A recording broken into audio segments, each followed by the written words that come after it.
I equate it to taking care of your car. Now, my husband will tell you that I might let the gas gauge go a little too low when I'm driving. But like for other things, like you have to inflate your tires, you have to check your oil. Right. If you do not take care of your car is going to fall apart and die on the side of the road. And then we wonder, like, what happened? Yeah. And it's the same thing in our marriages and in every relationship that we have. If we are wanting to continue driving this thing, we have to put work into it. We have to continue. You don't wait until the tires are completely bald and dead. You have to be intentional. You have to be intentional. You have to work on it every day, and you have to check the gauges.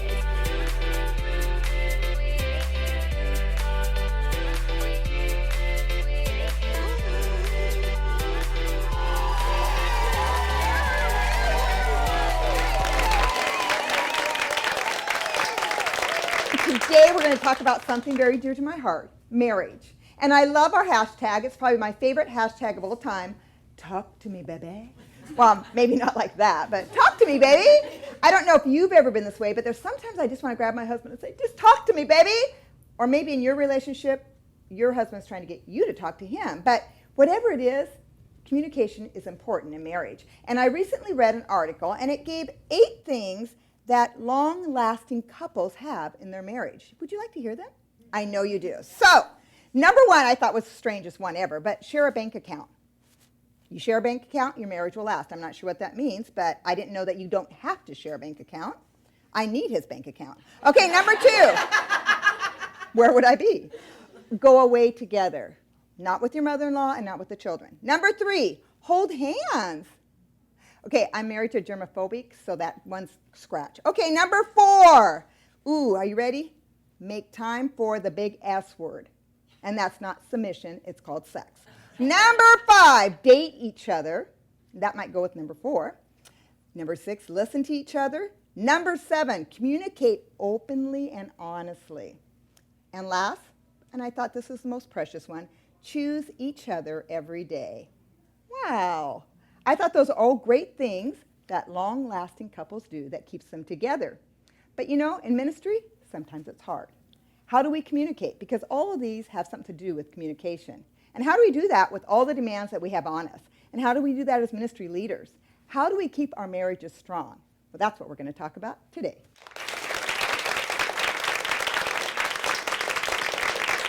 Hello, I want to introduce you to an amazing guest today, Dr. Renee Bourdeaux. And she is returning from season 1 because she was like our favorite guest, but don't tell the other guests that. But she speaks on marriage, and I think we need to hear about marriage. Mm-hmm. She's a professor at Northwest University, and she speaks on communication for couples, and she has some great insight into the relational maintenance theory, which we're going to talk about today. Mm-hmm. So will you welcome with me Dr. Renee Bourdeaux. So Dr. Renee, I wanted to ask you, what led you down the road of studying? I mean, communication for couples. That's not just something I think I'd pick out of my head to study, but that is what you are all about. It is, and so it was kind of a strange path that I took to get there. I knew I loved communication, mostly because I love to talk a lot. Oh, we're friends. We are. Yes. We're except one of us has to be quiet. So yeah, yes. I'll listen now. Go ahead. Okay.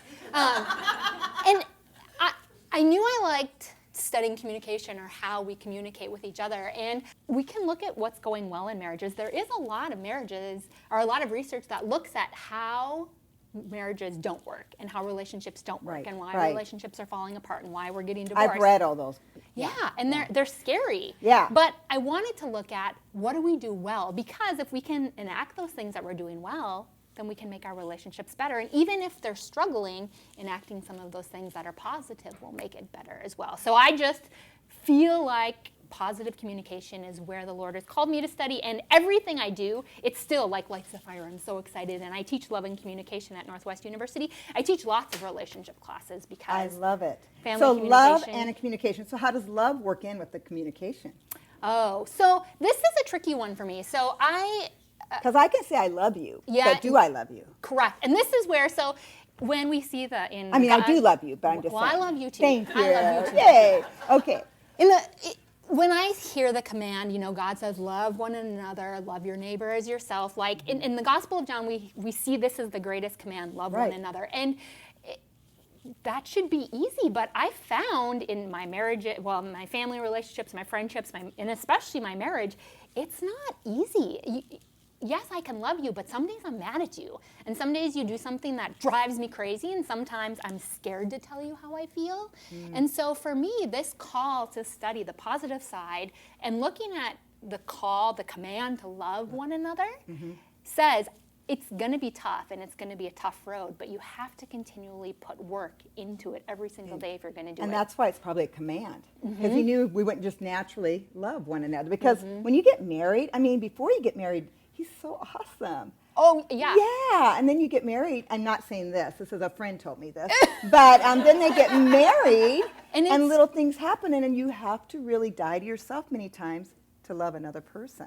And that's true. Like, I remember when I got married, when they announced us husband and wife, and I turned around, like, I felt like my face was going to break. It was the biggest smile ever. And that's when it feels amazing to love. Yeah. When you're super happy and you're in a wedding perfect. dress. Oh, yeah, in your wedding dress, you're looking great.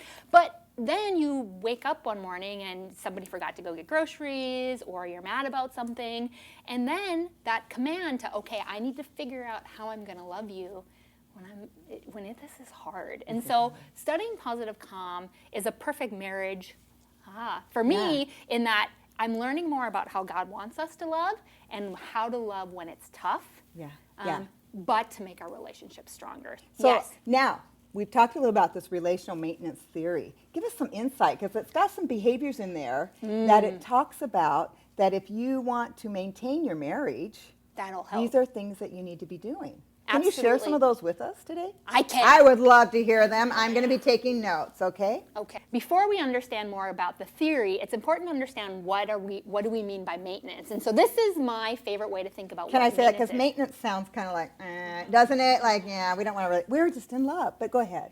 Well, so when you say maintenance, that's exactly what I equate it to taking care of your car. Now, my husband will tell you that I might let the gas gauge go a little too low when I'm driving. But like for other things, like you have to inflate your tires, you have to check your oil. Right. If you do not take care of your car is going to fall apart and die on the side of the road. And then we wonder, like, what happened? Yeah. And it's the same thing in our marriages and in every relationship that we have. If we are wanting to continue driving this thing, we have to put work into it. We have to continue. You don't wait until the tires are completely bald and dead. You have to be intentional. You have to be intentional. You have to work on it every day, and you have to check the gauges to be able to do that. So relational maintenance theory gives us some tools, if you will, to fix your car, awesome. To fix your marriage, to fix your relationship. And this works in all kinds of relationships. The examples today I will give are about talk to me, baby, about marriages specifically, but you can use this in any relationship to make your relationship which is stronger. Healthy. Yes, and great. Yeah. Well, so as ministry leaders, I think there's always a little bit, so much of our relationship is lived out in front of people. Oh, yeah. So much of our relationship, we give so much to others.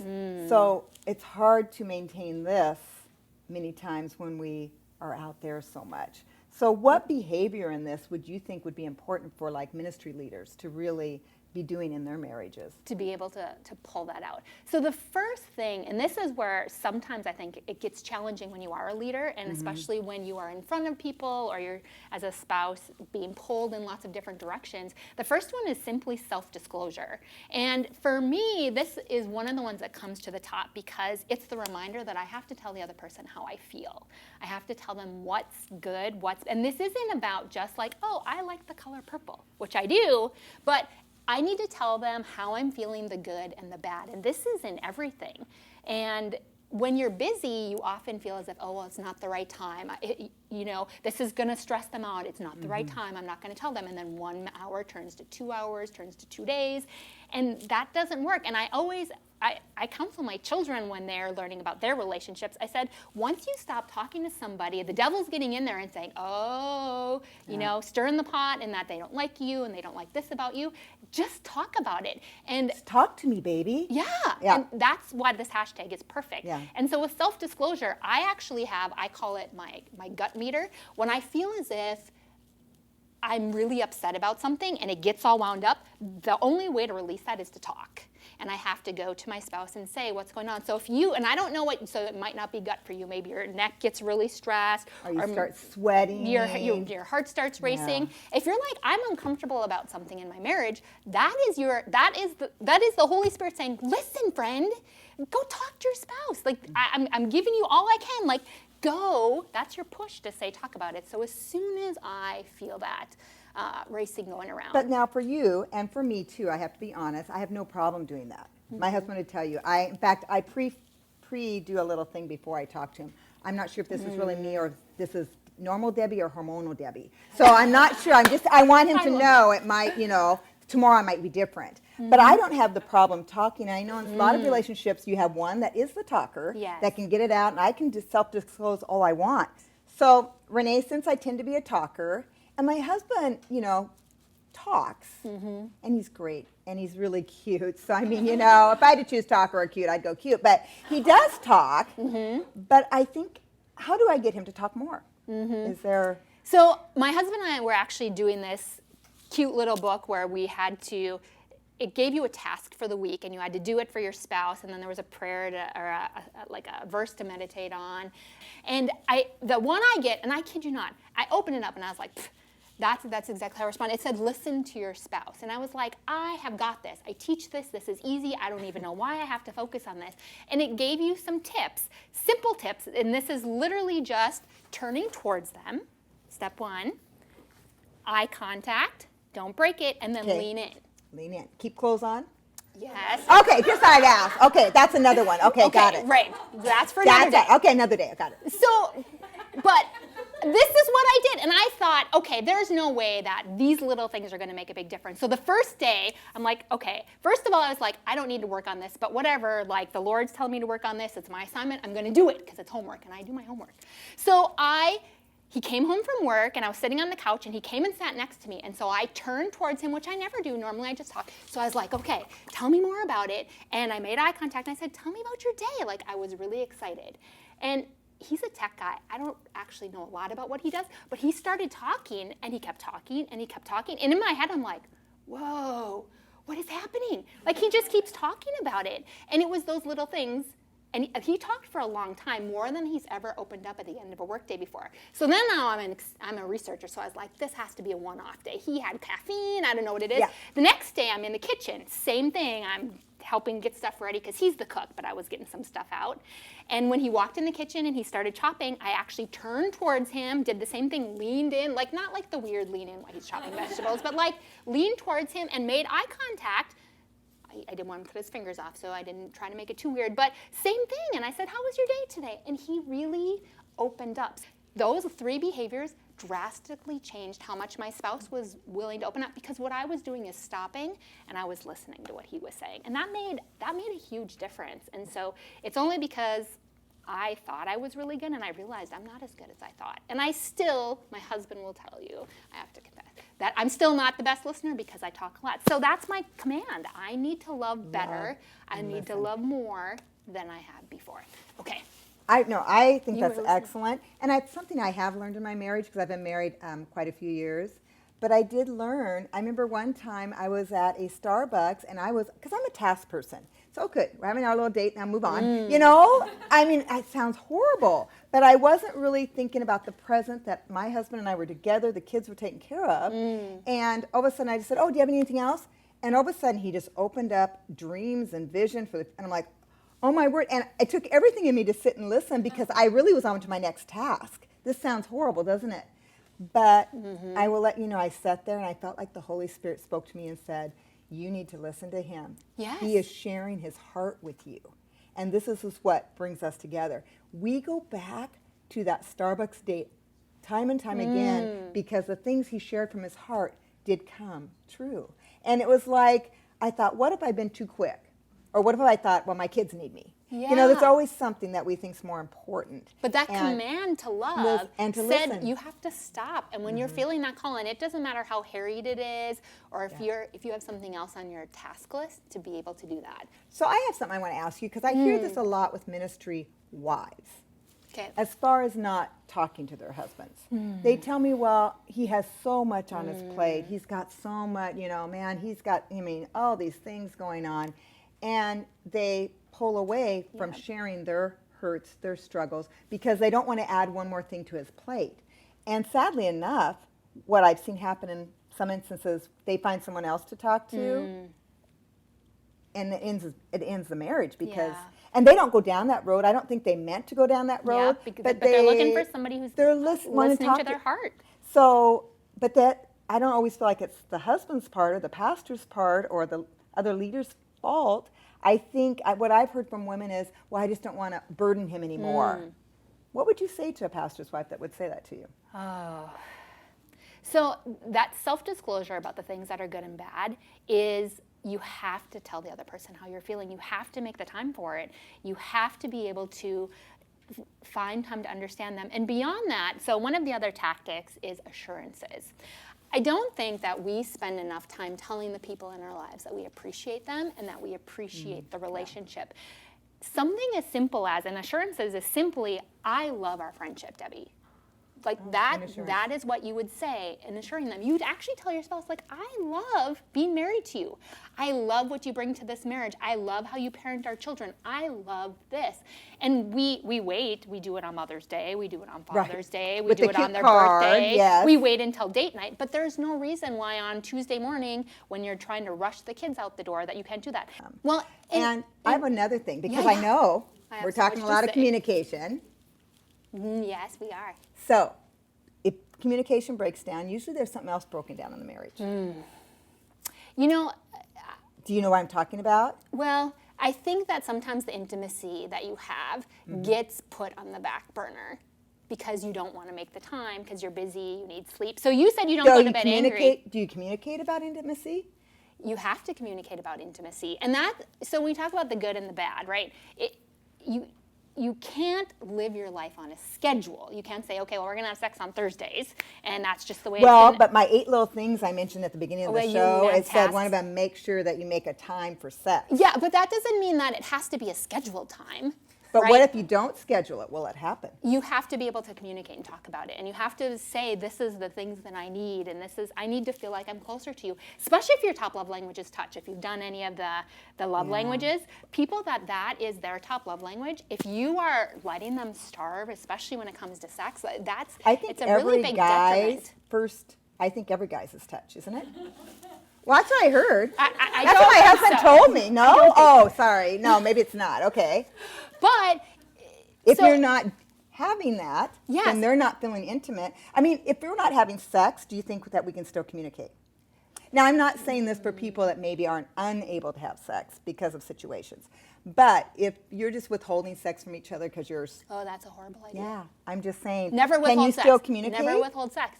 You have to be able to communicate. I saw this pillow once. I thought it'd be great for everyone. One side says yes and one side says no. Oh. I just thought that would be great. It'd take care of the communication, take care about when we should have. They that's say a tool. you put it on your bed. That way he knows. No? It is communicating. Okay, that is communicating. But you have to be equal share time. You kind of have to make sure that you do both sides. You don't just always make the bed with it on one side. Yeah, and you can only have the no on it. Yeah, that's true too. So. Yes. It's important for you to be able to do that. And that's self-disclosure all the way back to the beginning. It's important to be able to talk about that. Of course, I'm asking this for a friend, not for my marriage. Right, that's all of us. We're going to qualify it, though. Yep. But if you're in a situation with your husband where, although biblically don't let the sun go down before your wrath, and like Debbie said, sometimes that means staying up all night and talking it through, which, yes, we have done. But there are also times where your spouse has done something that you don't want to sleep with him.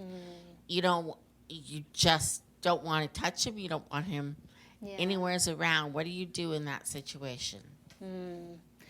So when you're really angry, your emotions take over you. And so for some of you, that's going to be scream crying. For other people, that's going to be like not wanting to be near them, not wanting to withdraw. Yes. And so what you need to be able to do is communicate through that, and you need to just say, like, I need to work through. And some of you are like Debbie and I, and you have to work it out right now, and you want to stay up all night. And others really need a day to think about it and say, I need to pray about this, and I need to get to the grace of God and figure out how to tell you how I'm feeling. Some people do take some time, but the most important thing is to set a time when you're going to revisit it. Because if you're like, I just need to work this out, and then your spouse is walking on eggshells for the next 7 weeks while they're trying to figure out if you've worked it out, that's too long. I think, too, don't you think the difference in the Bible, it says, don't let it, the sun go down in your wrath. Yeah. When you can say, I'm really disappointed in you, and this has really hurt me, but I still love you, I'm still going to work on our marriage, but right now, I need some time to process. I think that is what God is talking about. It is. He's maybe not always talking about lovey-dovey, hug, hug. Yeah. Because we've at times said, okay, we're just going to have a truce, we love one another, but we need to work through this, and we're getting really tired. And so we have done that before but we're going to process this. I am an interrupter, awful, bad at that. What are some tips to help? It drives my husband just nuts, and I just find myself caught up going, I did it again. So for interrupters, for people Isn't there a song? I did it again. Oh, okay. there is a song. Yeah, there is. Okay. We have been practicing this our whole lives. And so to be able to change it is not going to be something that I'm going to be able to take a class on. And in 5 days, I am going to be magically able to do that. Think about it like this. When you are learning a foreign language, you have to be able to, you have no idea how to do it. And you hear words. My son wrote me the most beautiful Mother's Day card in French, which is amazing, but I don't speak French. And so I don't even know what it said. He had to translate for me. But if you don't know how to do it, you're going to have to keep working at it. And you have to make it through French 1 and French 2 and French 3 and French 4. And people have to go sometimes into college before they can go over and be immersed in another culture to be able to actually speak the language. That's how much work we have to do to be able to change that habit that we've had our whole lives. I know it's not the answer you That want to wasn't hear. real encouraging, was it? Like, oh my word, now I have to learn French so I won't interrupt them. I didn't say you have to learn French, but I'm just saying, think about it like that. If you need a visual to say like, oh, that was hard and I messed up again. Yeah, because you're still learning. But that call, so when I say I'm called to love this because I see God's commandment to love, Don't you think part of it is that she's self-aware to know that she is yes. Some people aren't even there Yeah, yet. they're not there. And I want to say, oh, you're such an interrupter. And I want to help them, but they don't know. Sister, you have got it going on. You got it. Woo! You're already on the path. Yes. All right. So it's funny, in my family, and I'm the only female in the house. I have 2 sons and my husband, but I talk with people all day long, so much so that the joke in my family is once it hits 5 o'clock, I'm done. Like I have nothing left for my family, but my husband and my oldest son, blah, blah, blah, blah, blah, blah. And so he wants to talk constantly, my husband, and I love to listen. He's a techie too, so a lot of times I'm saying, I have no idea what you just said, but it sounds fantastic. All that to say, there are this every once in a while where I can tell there's something wrong with him because he is silent in the evening. It's something happened at work, something goes on, and I'm like, what is wrong with you? And he just will not talk. And and then I go into panic mode. Like my anxiety is like, oh my gosh, what's wrong with my husband? Like, what do I do in that situation without overstressing him out? Do you know what I mean?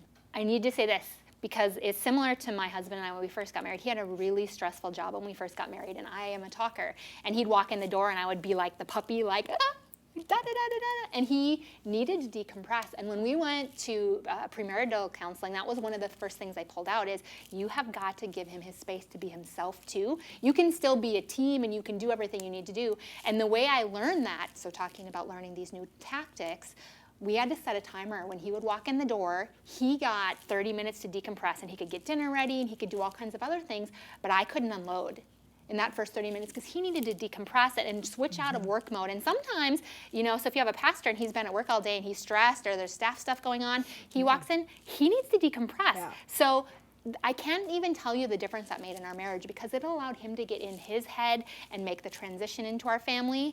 And sometimes I would be waiting outside the door, right? And as soon as that timer dinged, it would be like I would go through the door and be like, all right, game on, like let's talk about this. And I don't know about you, but I've learned so much today from Dr. Bourdeaux, Dr. Renee, and we just want to thank her. Let's thank her for being here. Thank you for having me. Talk to me, baby. I don't know about you, but that was amazing. I learned a lot for my friends that asked me questions about marriage.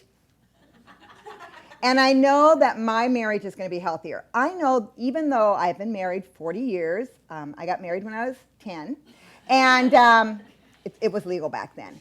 But I know for me, we continue to work on our marriage because you know what? I want to end well. And I think in ministry, sometimes we think that it will just happen because God is with us and we're going to have this great marriage. You know what? In ministry, I think we even have to work harder because there's so many different pulls at us. And I just want to encourage you that God is with you. He's going to help you. And as you take these things and you take them to heart and you love that husband of yours, even when he's speaking to you or he's not, and you quit interrupting him, you will learn so much more and you will have that great marriage. My heart for you as ministry wives is not only that will you know the love of God, but that you'll know the love of your husband and that you will do everything within your power to make it a great marriage. And I want to leave you with the verse, Proverbs 12:18. It says, "The words of the reckless pierce like swords, but the tongue of the wise brings healing." And so many times I ask God, help my tongue speak life into my marriage. I never want to be that one that speaks death into my marriage. I want to speak life because I want to be that example to others and to my children, to my grandchildren, of an amazing marriage based on God, but one that is full of love and even the S word, sex. Thank you. And I have something else, something exciting for all of you because I was thinking about this. What do I give you? And some of you are going to struggle, and you maybe don't even want to ask husband questions because you get nervous. Well, I have these great little conversation starters, and they're for couples, so there are those questions in there that are going to make you blush, and some mints to help you have good breath while you do it. Here you go. Yeah, you guys do. Right there. Woo!